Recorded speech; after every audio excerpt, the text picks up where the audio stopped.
Hi, everyone. This is Mary Kurek with Frontrunners Innovate, and we are just killing it this week with bringing you people who are extraordinarily impactful. That's just the best word I know to use.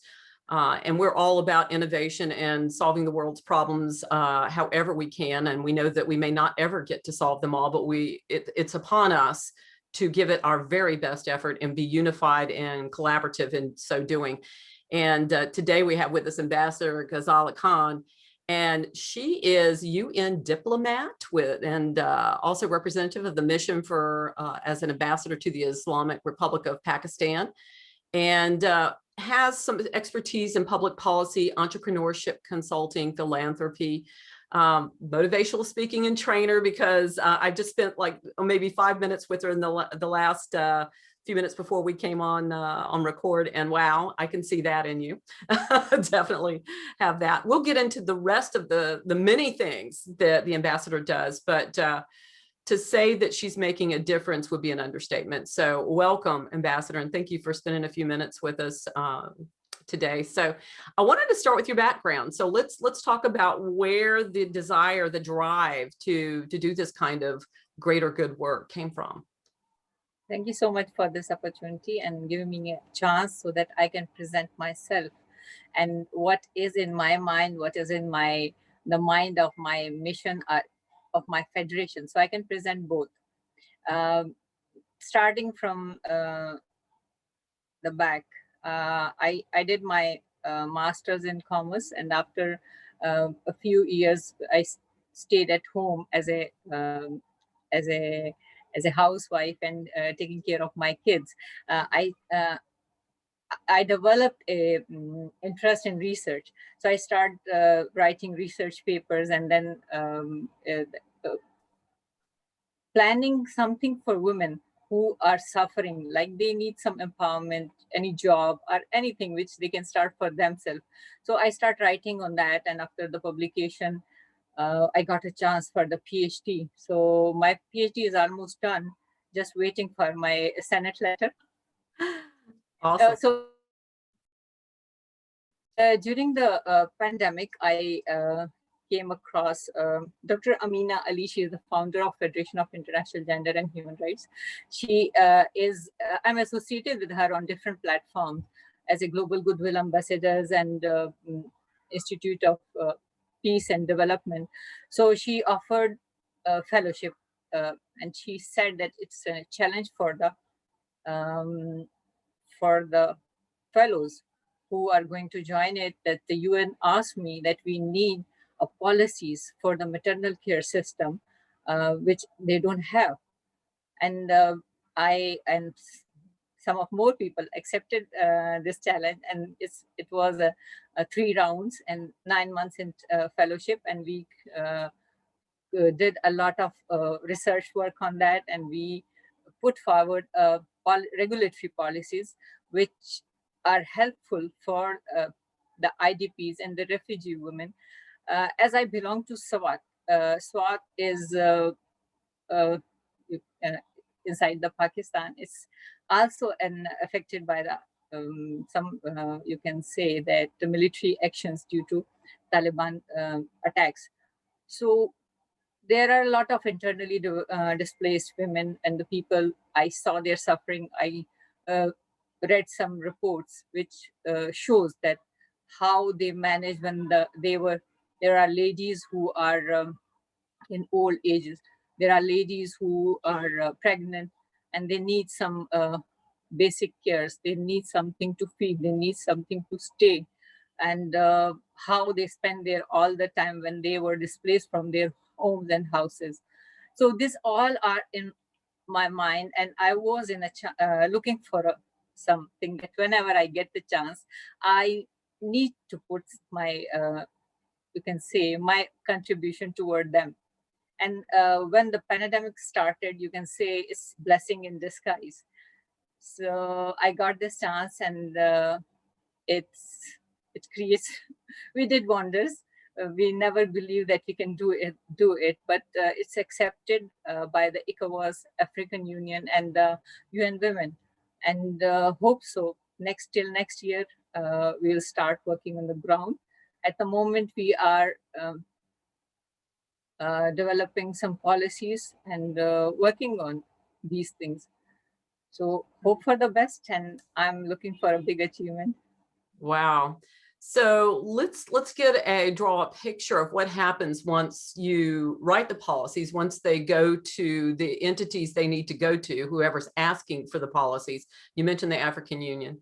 What happens with the policies once they've been blessed, you know, once they've gone through whatever legislative process they need to go through?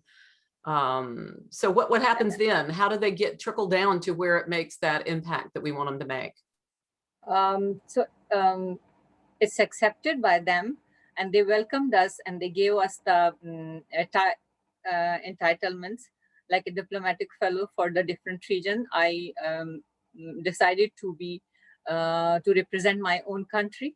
Mm-hmm. And then I got the can say a big responsibility as a head of mission. It's like it's the UN mission, which is for the SDGs, Sustainable Development Goal, which is the basic mission of UN. Mm-hmm. And I'm at the Federation of International Gender and Human Rights is leading this mission in Pakistan. And I'm committed to work with the SAARC countries regarding women empowerment, their healthcare system. Also, I would like to promote some policies on gender-based violence, diversity, inclusion, because we need it. With the passage of time, it's a global, whole world is now, it acts like a global village. And we are connected with internet, and it's very easy to connect with each other. So we need to accept each other. We need to understand the mindset, and we are supposed to open for each other so that we can make some more good results instead of arguing each other. You are just perfect. You're hitting on all the right things. You know, I look at what I do as sort of building many bridges of peace, because every conversation I have with anybody in any other country than mine, and even within my country, is just another relationship, and that's just another bridge to peace. So I kind of look at my work in that way. It's sort of a faith-driven process for me. But when I look at what somebody like you is doing from the standpoint of creating the structure and the foundation first, so that these government entities can finally have a tool, you know, as something, a vehicle to rest themselves on, knowing that, you know, it's coming from legitimate sources, and this is not only the opinion, but the way you can do it, the way you should be doing it, because this is the way everybody now is thinking is the right way. It's really hard for some of these countries and these nooks and crannies of the world who have these cultural and religious, I don't know, say past and histories and, you know, habits and patterns and what have you, to let go of a lot of that and move forward in a way that seems to be reasonable for the rest of the world to look at, mm-hmm. you know. Mm-hmm. But it takes people like you who have that strength and that courage to step forward. So from the standpoint of impact of what you're doing now, where do you see maybe rollout of these policies getting into the areas they need to get into and start making a difference? Is it going to be at local governments levels when they finally get to those, like communities or states, if you will?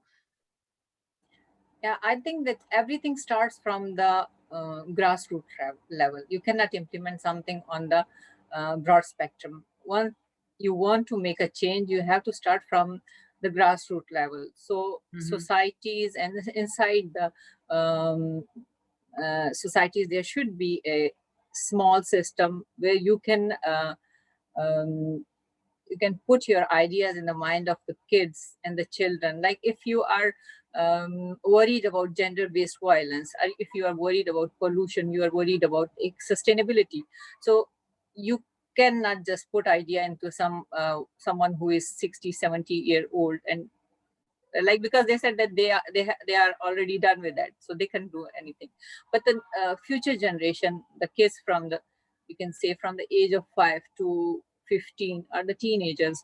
The world is waiting for them. So they need to make it prosperous, they need to work on the sustainability for themselves. So I think, according to me, that we should always start educating people, our kids, about anything from the grassroots level. Whenever you are mingled with the community, so it brings a very good response and result, instead of implementing like armed forces, that I want this and do it. It's not possible. Spoken like a true mother, right? A mom. Yeah. Spoken like a true mom. We do a lot with youth and a lot with mentoring programs. I've got 2 youth that I mentor in Africa, and then one in India, and whose birthday is today. She's 18 today. And I have another one in the UK, and one that doesn't realize, well, 2 that don't realize they are being mentored, but yeah, one here in the United States, and then another in Kenya. But it's so important. You can see how much it means to them, and they really do want to have that connection out there. But I look at it this way: if you can raise global citizens, then there'll be a whole lot less structure and frustration having to deal with the legalistic ways of doing things. You start to understand and learn that there are opportunities out there, and you just need to create those friendships and relationships outside of your own 4 walls, and know that that's how you're going to get somewhere, and that's how the whole world's going to get somewhere. So so we believe in that. So thank you for that work. So from the World Youth Summit, I saw where you were advisor there. You do a lot of speaking there. Tell me what's going on with that program, because I've had a couple of people that I've interviewed in the past, but it's been quite some years ago, about the World Youth Summit. So tell us about that. On the platform of World Youth Summit, they are trying their best to educate the teens, how and to develop a understanding of how you can defend, how can you provide your point of view to another person, just in your own words, instead of arguing, or instead of fighting. Just this teenage level is very best for them. It's learning to be self-reliant, and yeah, we do run into a lot of that. I have a business partner in Nigeria, and one of the things we run into is a what's in it for me sort of mindset with teenagers, and you have to kind of like almost train to get out of yourself a little bit and understand this world's bigger than just you. But we want to help you get to the point that you realize that, and help you get to the point that you can be self-sustaining. And so, I look at it also, if you can help the child, even the teenager, then you're helping the whole family. And so that also replicates in the community. So, it's sort of a trickle effect. But I would like to replicate in Asian side in Pakistan too, because here it's a new phenomena. No one understand it. And I saw that at African side, the youths are very motivated, and they have opportunities. I tried to arrange some youth summit in Pakistan, but it's the whole new idea. I think we need to convey the message in universities and the school, so that they can make them understand, and they can join them. Because when you are trained enough, and you know what is your clear idea and what you have to convey to the world, then people will listen to you. Yes, I agree. That's why I mentor the ones I do. If they can just have one step forward, we can take them from there. So just need to know that they have got the mindset.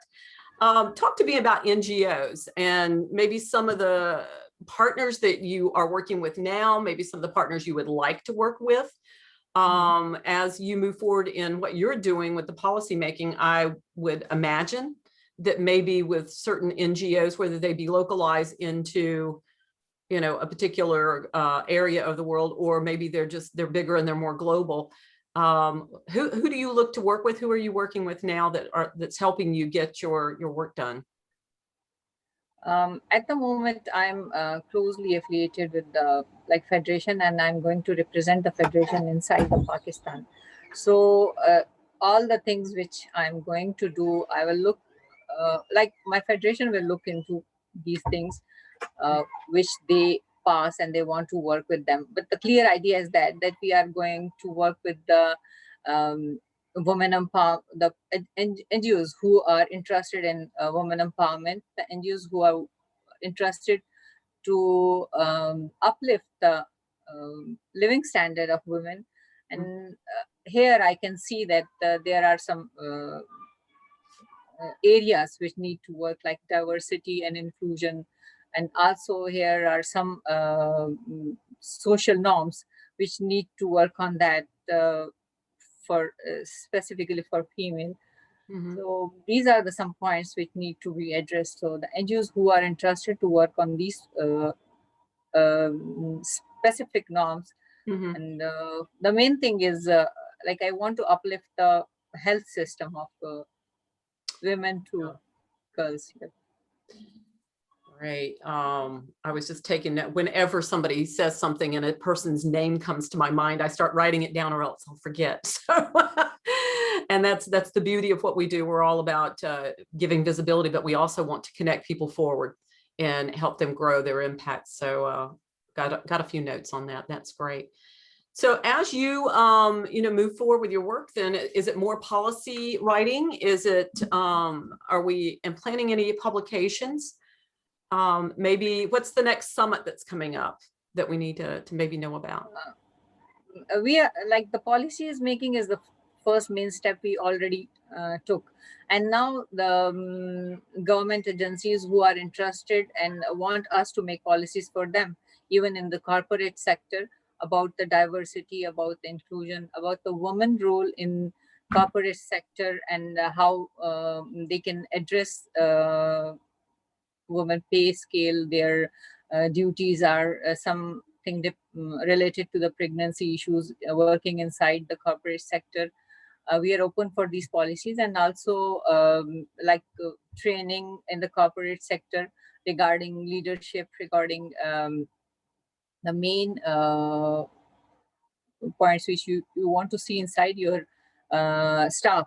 So I think I would like to address also, because we are planning to provide some courses and trainings, and the Federation is globally providing some courses and fellowships to the young people who are interested to join. They are open, they can join it. That's wonderful. We definitely can move some people that way for that. When is the next World Youth Summit? Do we know? I know during the pandemic we didn't have anything. When is the next one happening next year?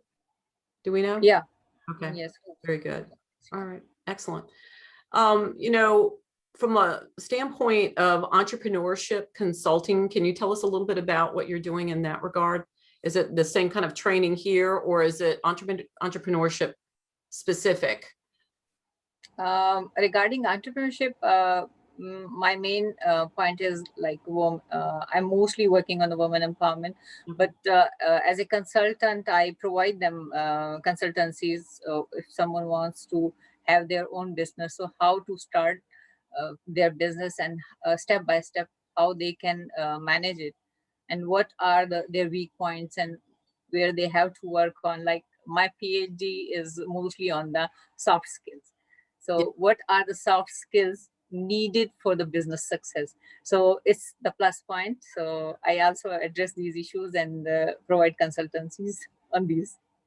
Man, if you and I together can get the schools of the world to understand soft skills is a must. Yeah, honestly, they don't teach it in schools. And if you get all the way to college and you haven't learned it, then you're kind of, you're behind the curve from other people that might have at least figured out how to get some of that on their own.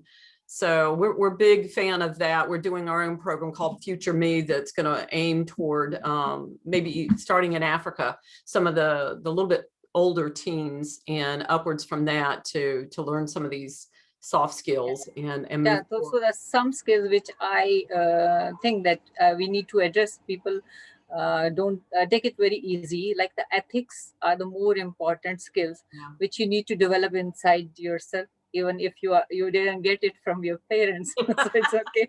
It's okay. It's never too late. You can get it now. Yeah. Right. Yeah. So the basic soft skill, ethics, and your strategic skills, and your personality, your appearance, how you talk, how you walk, and how, because it influence the other person who is talking with you, and they judge you through your appearance, through your thinking, that how you are going to collaborate with them, and what is your point of view. So the courtesy. entrepreneur need to work on these points too. Right, common courtesy. I think I was talking to another ambassador in the United States who was saying his pitch is all about civility, being civilized to each other. So, and I love that. This is fantastic, and I just wish you all the best, and I hope that you're able to do really well in terms of getting maybe the World Youth Summit, an event in Pakistan, and really make it work there, because I think you're on the right track and moving it around. But like you say, you start where your home is, where you feel where you see the need and you feel the most comfortable doing so, and you're representing Pakistan anyway. So very good. This is all wonderful. We wish you so much in the way of blessings as you move forward with all this work, and look forward to keeping up with you and what's going on. I will say that we'll maybe touch base with you maybe early fall and see where things are going with you then. So thank you so much for spending a few minutes with us and letting us get a chance to get to know you and the work that you're doing. We appreciate it. Thank you so much for this opportunity. Yeah, as I said in the earlier that I say no to nothing. Like, I'm open for every opportunity. That's why, because you don't know which one is best for you. So if you are choosy, then you can miss a very good opportunity. Well, you evaluate based on the information that you receive, and I kind of trust when people float forward for the most part. If I can see any kind of opportunity there or a way that I can help them, then I'm always open to looking at it. So I think that's the best way to be, is to be open always. So yeah, thank you again. Be positive and be open. Well, we're going to open some doors, we hope, for you as well. So thank you again. I appreciate it. Thank you so much. Thank you. Bye-bye. Everyone, if you're looking at this on YouTube, please go to www.frontrunnersinnovate.com, where you will find some more information about the ambassador and some way of connecting from LinkedIn. And if there's any other social links that you'd care to share with us, we'll have them there. So thank you again. Bye-bye. Bye.